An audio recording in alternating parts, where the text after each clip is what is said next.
నియోజకవర్గంలో గత బీఆర్ఎస్ ప్రభుత్వం హయాంలో నేను ఎమ్మెల్యేగా కొనసాగుతున్న సమయంలో 1400 డబుల్ బెడ్రూమ్ ఇల్లు మంజూరు చేయడం జరిగింది. అందులో నుంచి ఒక 350 ఇండ్లు పూర్తి చేసి లబ్ధిదారులకు పేద నిరుపేద లబ్ధిదారులకు అందజేయడం జరిగింది. ఎక్కడ అవినీతి అక్రమాలకు తావు లేకుండా ప్రభుత్వ అధికారుల ద్వారానే అర్హులైన వారికి అందించడం జరిగింది. దాని విలువ సుమారు 35 కోట్ల రూపాయలతోనే అవి 350 ఇండ్లు ఆల్రెడీ మనం మంజూరు చేసి హ్యాండ్ ఓవర్ చేయడం జరిగింది. ఇంకో 55 కోట్ల రూపాయలు ఖర్చు పెట్టి జూకల్ శివార్లో నారాయణఖేడ్ పట్టణానికి సంబంధించి 795 ఇండ్లు మంజూరు చేయడం జరిగింది.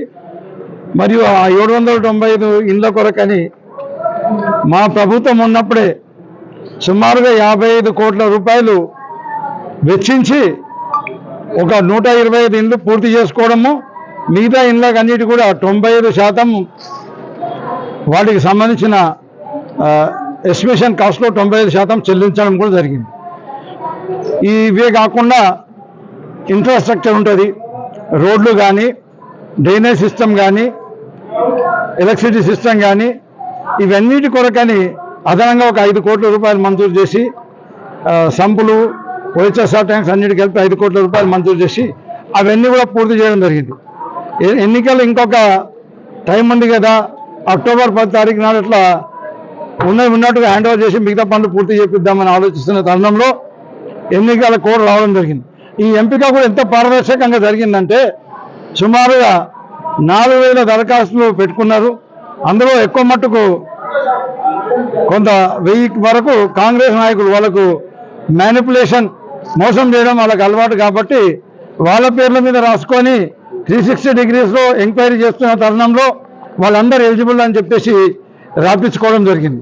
సెకండ్ టైం మళ్ళీ ఎంక్వైరీ చేయించిన నేను కేవలం పేద నిరుపేద ఇల్లు లేని వాళ్ళకే ఇవ్వాలని చెప్పేసి ఇంకొకసారి ఎంక్వైరీ చేయండి అని చెప్పేసి అధికారులను మార్చేసి మళ్ళీ ఎంక్వైరీ చేపిస్తే ఆ అప్లికేషన్స్ కుదింపు అయిపోయి అవన్నీ ఎలిమినేట్ అయిపోయి కేవలం 2800 అప్లికేషన్స్ మాత్రమే ఎలిజిబుల్ అని చెప్పి తేల్చడం జరిగింది.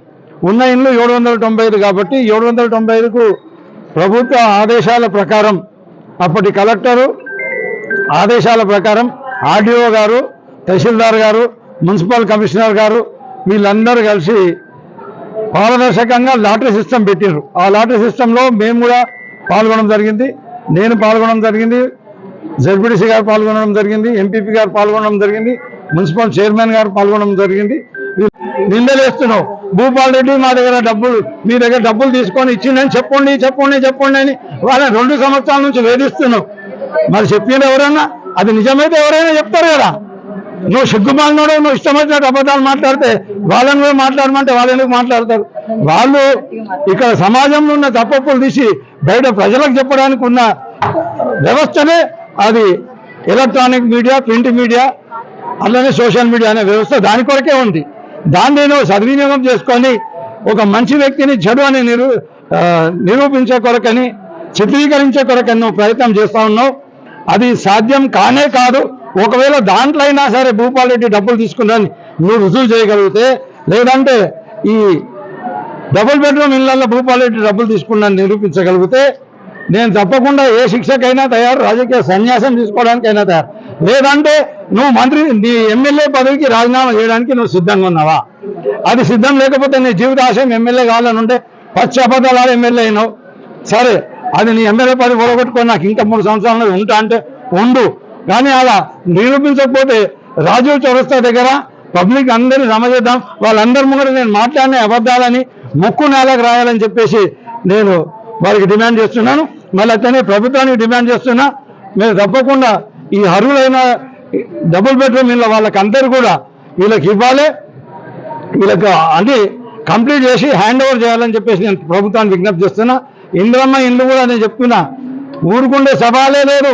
మీరు ఇండ్లు ఉన్న కాంగ్రెస్ నాయకులకు డబ్బులు తీసుకొని మీరు అలాట్మెంట్ చేస్తారు. ఖచ్చితంగా దానిపైన కూడా మా బీఆర్ఎస్ పార్టీ తరఫున పోరాటం చేసి అర్హులైన వాళ్ళకే ఇచ్చే విధంగా నేను తప్పకుండా కృషి చేస్తానని చెప్పేసి తెలియజేస్తూ సెలవు తీసుకుంటాను. జొర్రేరేమో దొమ్మర గుడిసెలు అన్నట్టు కథ ఇది. ఎందుకంటే వాళ్ళు ఏం చెప్తున్నారు, ఏ పార్టీ లేదు, ఆ పార్టీ లేదు, ఈ పార్టీ లేదు. కేవలం కాంగ్రెస్ పార్టీ వాళ్ళకే కొత్త ఇందిరమ్మ ఇండ్లు, అది కూడా నాయకులకే. పేదవాళ్ళకి ఇస్తలేరు, నాయకులకే ఇల్లు ఇస్తున్నారు, ఇల్లున్న వాళ్ళకే ఇల్లు ఇస్తున్నారు. లేదంటే ఎవరికైనా ఒకరికి ఇస్తే డబ్బులు ఇచ్చిన వాళ్ళకే ఇల్లు ఇస్తున్నారు. ఆ విషయంలో కొంతమంది ఎమ్మెల్యే దగ్గర ప్రస్తావించిన వాళ్ళు నా దగ్గరకు వచ్చారు. సార్ మా దగ్గర డబ్బులు డిమాండ్ చేస్తున్నారని వీళ్ళు పోయి చెప్పారు. 50,000 అవుతుంది ఒక ఇంటికి అని చెప్పారు లబ్ధిదారులు. చెప్తే మరి ఇవ్వాలి, మరి ఇవ్వకపోతే ఎట్లయితే వాళ్ళకు కూడా ఖర్చులు ఉంటాయి కదా. అంటే ఖర్చులు వాళ్ళకి కాదు, ఈయనకు అందులో సగం పైసలు ఈయనకు వస్తాయి కాబట్టి అది ప్రోత్సహిస్తుడు. లేకపోతే అది ఎందుకు మాట్లాడుతున్నాడు. అట్లనే ఈ 790 ఇళ్ళు కూడా ఇట్లనే అమ్ముకుందాం, వాళ్ళకి సగం నాకు సగం అని ఆశతోని ఆలోచనతోనే ఈరోజు ఇలా అన్ని ఇల్లు క్యాన్సిల్ చేస్తామంటారు. ఎట్టి పరిస్థితుల్లో ఇల్లు క్యాన్సిల్ చేయడానికి వీల్లేదు, మేము ఒప్పుకోము. మరి అవసరం పడితే వీళ్ళ కొరకు అని ఇప్పుడు ఇక్కడ సబ్ కలెక్టర్ గారికి దరఖాస్తు ఇవ్వడం జరిగింది లబ్ధిదారులతో పాటు. అదే మాదిరిగా కలెక్టర్ గారికి కూడా ఇస్తాం, తర్వాత ప్రభుత్వం ముఖ్య కార్యదర్శి కూడా ఇస్తాం. ఒకవేళ ప్రభుత్వం కనుక స్పందించకపోతే హైకోర్టు కానీ సుప్రీంకోర్టు కానీ పోయి వీళ్ళకు ఖచ్చితంగా ఈ లబ్ధిదారులకు వాళ్ళ తరఫు నుంచి నేను కొట్లాడతా, ఎన్ని పైసలైనా ఖర్చు చేస్తా, తప్పకుండా లబ్ధిదారుల హక్కులని నేను కాపాడుతా అని చెప్పేసి, వాళ్ళకి హక్కు అది వాళ్ళకి వచ్చింది, వాళ్ళ హక్కున్నది, దాని మీద వాళ్ళ హక్కులు నేను కాపాడుతా అని చెప్పేసి తెలియజేస్తున్నా. నేను ఒక్కటే మరో ఫైనల్గా ఒక మాట చెప్తున్నా. సంజయ్ రెడ్డి, ఒకవేళ నీకు ధైర్యం ఉంటే, నువ్వు చేసింది ఏమన్నా ఉంటే నువ్వు డైరెక్ట్ మాట్లాడు. దానికి నేను ప్రతి దానికి నా దగ్గర జవాబు ఉన్నది. నేను మాట్లాడిన దానికి నీ దగ్గర జవాబు లేదు. నేను చేసిన అభివృద్ధి గురించి మేము మాట్లాడితే దానికి నీ దగ్గర సమాధానం లేదు. నువ్వేం అభివృద్ధి చేసినావంటే నీ దగ్గర సమాధానం లేదు. కాబట్టి మీరేం చేస్తున్నారు, కొంతమంది చేలాలను మాట్లాడిస్తున్నారు, తాగిపిస్తున్నారు, తినిపిస్తున్నారు. సర్వే రిపోర్ట్లో అగేన్స్ రాగానే ఏమంటున్నా ఇల్లు గులగొట్టిన అది గులగొట్టిన అని చెప్పేసి ఇవన్నీ మాట్లాడుతారు. ఇల్లు గులగొట్టే కల్చర్ మాకు లేదు, ఇల్లు గులగొట్టే కల్చర్ మీకుంది. నిరుపేదలైన లబ్ధిదారులకు ఇక్కడ గవర్నమెంట్ ప్లాట్స్ ఇచ్చింది. వెంకటాపూర్ పక్కన నారాయణఖేడ్ శివార్లో గవర్నమెంట్ ప్లాట్స్ ఇచ్చింది. ప్లాట్స్ ఇస్తే ఇల్లు కట్టుకుంటుంటే వాళ్ళ ఇల్లు గులగొట్టిన ఘనత మీరే. చూపిస్తాను, కావస్తే ఇప్పుడు చూపిస్తాను నేను ఉదాహరణ. గతంలో ఒక అభిరాంత్ బాబు అక్కడ వాడు ప్రశాంత్ అనే అబ్బాయి నా ఇల్లు గులగొట్టిందని చెప్పేసి ఆయనతో ఒక వీడియో పెట్టించి ఆయనతో నన్ను తిట్టించినాను. నీకు సిగ్గు శరము లజ్జ ఉంటే ఆ పిల్లగాడు ఇచ్చిన దరఖాస్తు చదువుకో. సోషల్ మీడియాలో కూడా పెట్టినాం. ఎవరు గులగొట్టిండ్రు, అది భూపాల్ రెడ్డి గులగొట్టించిందా లేకపోతే ఆయన ఇల్లు ఆయన గులగొట్టుకున్నా అనేది నీకు అర్థమవుతుంది. అసలు ఆయనకి ఇంటికి పట్టా సర్టిఫికేట్ లేదు, మరి ఆ ఇల్లు కూడా ఇల్లీగల్గా గ్రామ పంచాయతీ పర్మిషన్ లేకుండా కట్టిండు.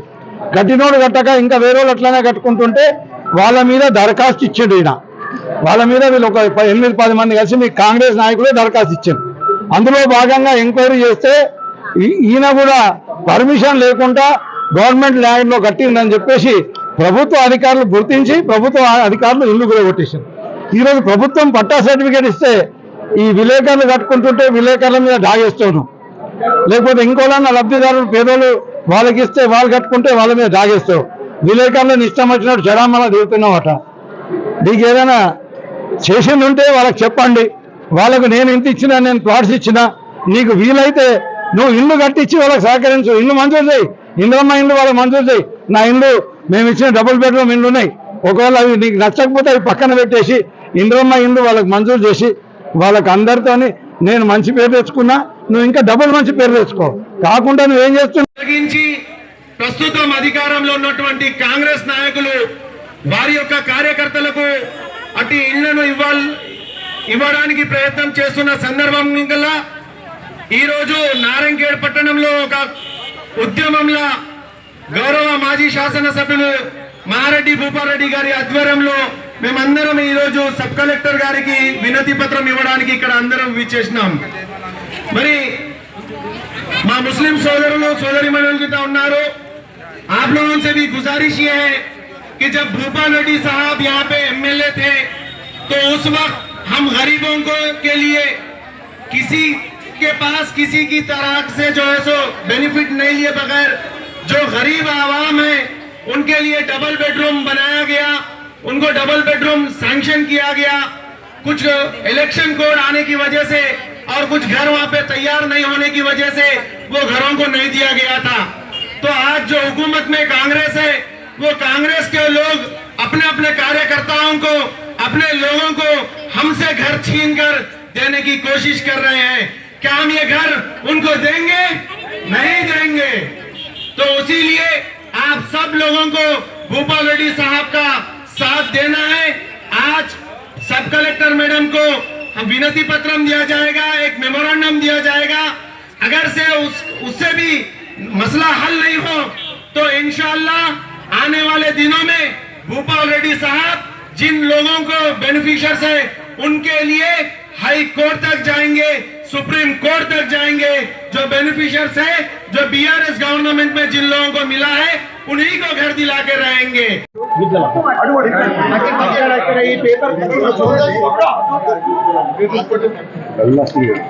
बोलने में मस्त